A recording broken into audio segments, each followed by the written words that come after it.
Students, इस lecture में हम दो इम्पोर्टेंट टॉपिक्स को कवर करेंगे, जिसमें पहला टॉपिक है बकीबाल्स और दूसरा टॉपिक है फंक्शनल ग्रुप। अच्छा, बकीबाल क्या है? देखें, हम जानते हैं कि कार्बन के 3 इलेक्ट्रोप्स होते हैं, जो कि फर्स्ट इलेक्ट्रोप को हम डायमंड कहते हैं और सेकंड इलेक्ट्रोप को ग्रेफाइट कहा जाता है और थर्ड इलेक्ट्रोप को बकीबाल्स कहते हैं। तो इसका मतलब ये है कि बकीबाल्स आर एक्चुअली क्या है? The third allotropic form of the carbon is known as the buckyball. तो जैसे कि मैंने लिखा कि the third allotropic form of carbon is known as क्या है? बकीबाल। बकीबाल का जो फुल नेम है वो बेसिकली बकमिंस्टर फ्लोरेंस कहते हैं इसको, और ये इसलिए कहते हैं क्योंकि ये जो बकमिंस्टर फ्लोरेंस जो था, इसने ये बेसिकली एक आर्किटेक्ट इंजीनियर था और एक राइटर भी था। इसने मॉन्ट्रियल, जो कि कनाडा का एक शहर है, उस ज़माने में, यानी समझ लो कि 1980 से पहले, उसने एक फुटबॉल लायक का यानी एक बिल्डिंग बनाया था उस ज़माने में। हालांकि उस ज़माने में ये बकीबाल डिस्कवर नहीं हुए थे, इससे पहले उसने एक बिल्डिंग बनाई थी। तो जब बाद में ये बकीबाल्स जब डिस्कवर हो गए, साइंटिस्ट ने जब इनको डिस्कवर किया, तो पता चला कि इनका जो शेप है वो बिल्कुल एज इट इज ऐसे ही शेप उससे पहले बकमिंस्टर ने अपना घर यानी एक बिल्डिंग बनाई थी। तो वो जो साइंटिस्ट है जिन्होंने बकीबाल को डिस्कवर किया था, तो उन्होंने बकीबाल का नाम बकमिंस्टर फ्लोरेंस के नाम से उन्होंने क्या किया? उनका नाम दिया। जैसे कि मैंने लिखा यहाँ पर, the full name of buckyball is Buckminster fullerene. Scientist, यहाँ लफ्ज साइंटिस्ट है, यानी बहुत सारे ये कोई एक साइंटिस्ट ने डिस्कवर नहीं किया बकीबाल को। आगे मैं आपको डिस्कवरी में बताऊंगा कि scientist name it after an architect Buckminster who design a buckyball shape building in Montreal. ये मॉन्ट्रियल कनाडा का एक शहर है। अच्छा, इसके बाद हम बात करेंगे कि बकीबाल को डिस्कवर कब किया। बकीबाल को बेसिकली स्पेशली बकीबाल कार्बन 60, जो कि 1985 में 3 साइंटिस्ट ने इनको डिस्कवर किया और बाद में 1996 में इन तीनों साइंटिस्ट को नोबेल प्राइज भी मिला। तो और इन तीनों साइंटिस्ट का नाम क्या है? रिचर्ड है, दूसरा साइंटिस्ट का नाम है रॉबर्ट और तीसरा है हेरोल्ड क्रेटो है। तो उन तीनों साइंटिस्ट ने ये बकीबाल्स को 1985 में जब डिस्कवर किया, तो देखा कि उनका शेप बिल्कुल ऐसा ही शेप है जैसा कि बकमिंस्टर ने अपना बिल्डिंग बनाया था। तो उन्होंने जो है बकीबाल का नाम बकमिंस्टर फ्लोरेंस कहा। तो जैसे कि मैंने लिखा कि ये डिस्कवर कब हो गई है? इन 1885 में Richard, Robert and Harold Kroto were discover buckyballs. After that in 1996 they were awarded Nobel prize. अच्छा, बकीबाल जो है ये सिर्फ एक टाइप के मॉलिक्यूल नहीं होते हैं, क्योंकि बकीबाल के अंदर सिर्फ कार्बन होते हैं, लेकिन जो कार्बन होते हैं वो different molecules, number of carbon के बेस पर बकीबाल के मुख्तलिफ अक़साम होते हैं। तो इसलिए मैंने हेडिंग लगाया range of carbon atom in buckyball. तो बकीबाल में कम से कम जो एक मॉलिक्यूल होता है वो कार्बन 40 होता है, यानी इसका छोटा से छोटा मॉलिक्यूल 40 कार्बन पर मुश्तमिल होता है और बड़ा से बड़ा जो मॉलिक्यूल है वो 100 यानी कार्बन पर मुश्तमिल होता है। तो जैसे मैंने लिखा कि ranging of carbon atom are from क्या है हमारे पास? Carbon 40 to carbon 100 in per molecule. लेकिन जो सिंपलेस्ट बकीबाल है वो हमारे पास 60 कार्बन पर मुश्तमिल होता है और जिसका मोलर मास बनता है 720 मोलर मास बनता है। तो इसलिए इसके एमसीक्यूज भी बन सकता है कि what is the simplest molecule of the buckyball, इस तरह भी पूछ सकते हैं। तो सिंपलेस्ट जो फॉर्म ऑफ बकीबाल है वो हमारे पास कार्बन 60, यानी ऐसा मॉलिक्यूल जिसमें 60 कार्बन मौजूद होते हैं। इसके बाद हम बात करेंगे कि बकीबाल का स्ट्रक्चर। देखिए बकीबाल का जो स्ट्रक्चर है ये बेसिकली कार्बन एटम एक दूसरे के साथ ज्वाइन करते हैं और करने के बाद कुछ बकीबाल्स पेंटागन वाले स्ट्रक्चर बनाते हैं और कुछ हेक्सागोन बनाते हैं। और जो पेंटागन होता है वो ज़्यादा अनस्टेबल होता है, इसके अंदर एंगल छोटे होते हैं, और जबकि हेक्सागोन होता है वो ज़्यादा स्टेबल होता है।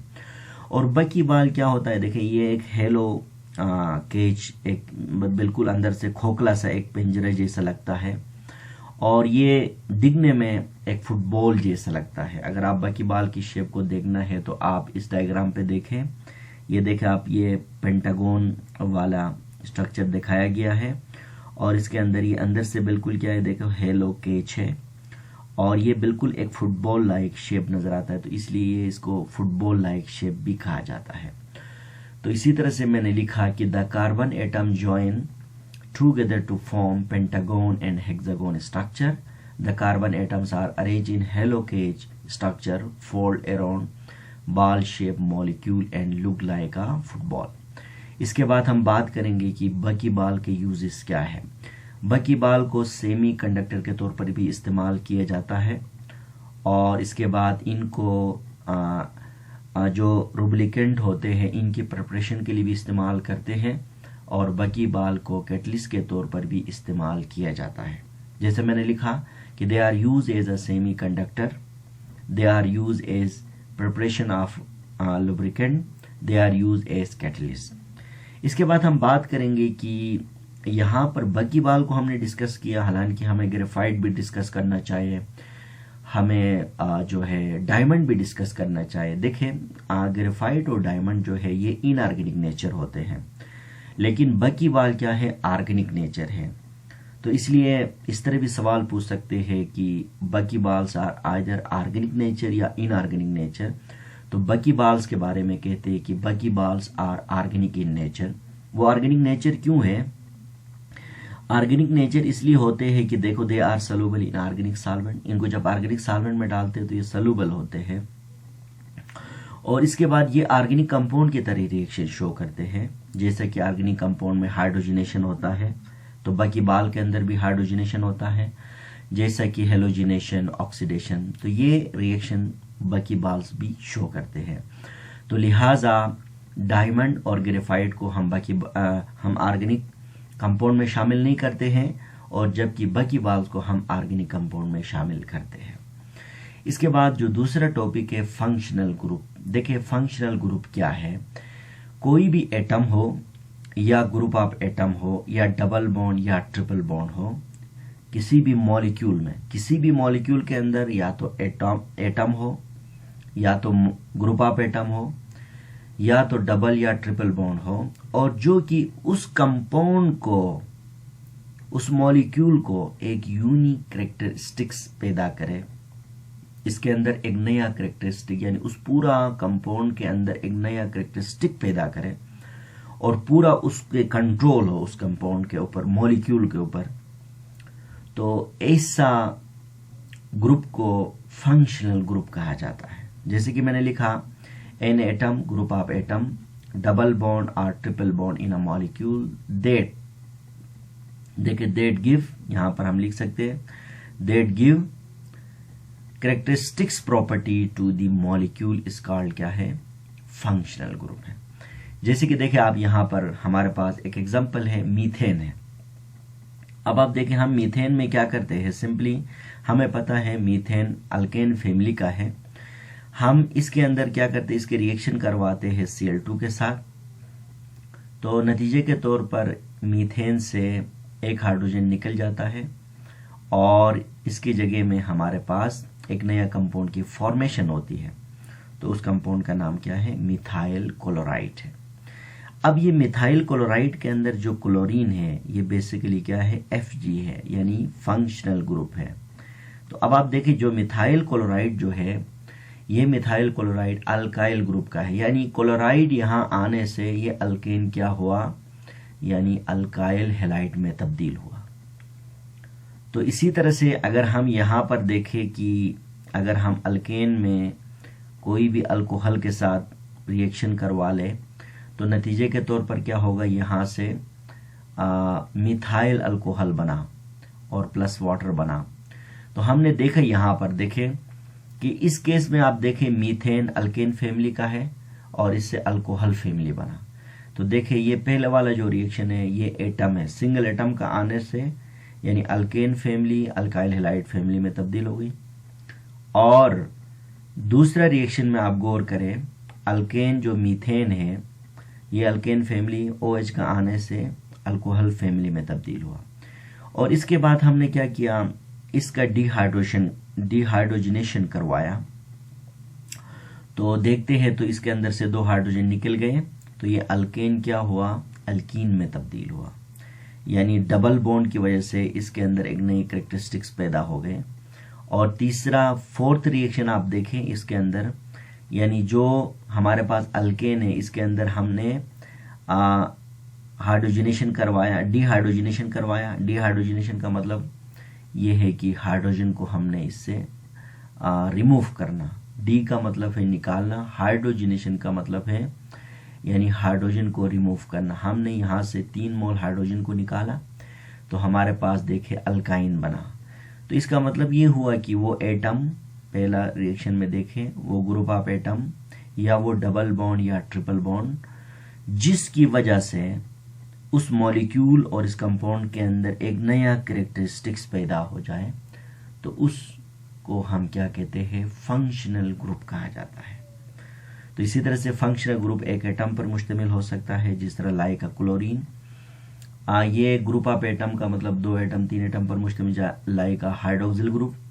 और ये डबल बॉन्ड और ट्रिपल बॉन्ड पर भी मुश्तमिल हो सकता है।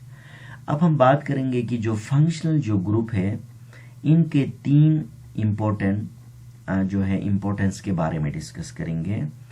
कि फंक्शनल ग्रुप का पहला इम्पोर्टेंस ये है कि जहां फंक्शनल ग्रुप होता है उसी जगह में मॉलिक्यूल के अंदर रिएक्टिव सेंटर होता है। मिसाल के तौर पर देखें हमारे पास 1 2 3 4 है, इसको ब्यूटानॉल कहते हैं, जिसको हम 1 ब्यूटानॉल, तो इसको हम 1 ब्यूटानॉल कहते हैं। अब आप देखिए इस 1 ब्यूटानॉल के अंदर देखें कार्बन के ऊपर पार्शली नेगेटिव चार्ज, ऑक्सीजन के ऊपर कार्बन के ऊपर पार्शली पॉजिटिव चार्ज, जबकि ऑक्सीजन के ऊपर पार्शली देखें नेगेटिव चार्ज, और हाइड्रोजन के ऊपर पार्शली पॉजिटिव चार्ज।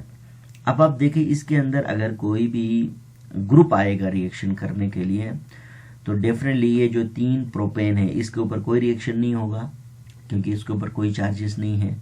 जबकि जो चार्जेस है वो हमारे पास क्या है, जहां फंक्शनल ग्रुप जो OH लगा है वहां पर रिएक्शन होगा। यानी इनमें भी पॉसिबल कि कार्बन और ऑक्सीजन की बॉन्ड टूट सकती है, इनमें भी पॉसिबल ऑक्सीजन और हाइड्रोजन की बॉन्ड टूट सकती है। तो इसलिए पहला पॉइंट में ये कहा कि a functional group is a site of a chemical reactivity in a molecule. और दूसरे ये कि हम फंक्शनल ग्रुप के जरिए से उस कंपाउंड के फैमिली को पहचान सकते हैं। मिसाल के तौर पर देखिए ये 1 ब्यूटानॉल है, OH ग्रुप लगा है, और जिसकी वजह से हम इस कंपाउंड को अल्कोहल फैमिली कह सकते हैं क्योंकि OH ग्रुप जहां लगता है एलिफेटिक कार्बन में तो वो अल्कोहल कहलाता है।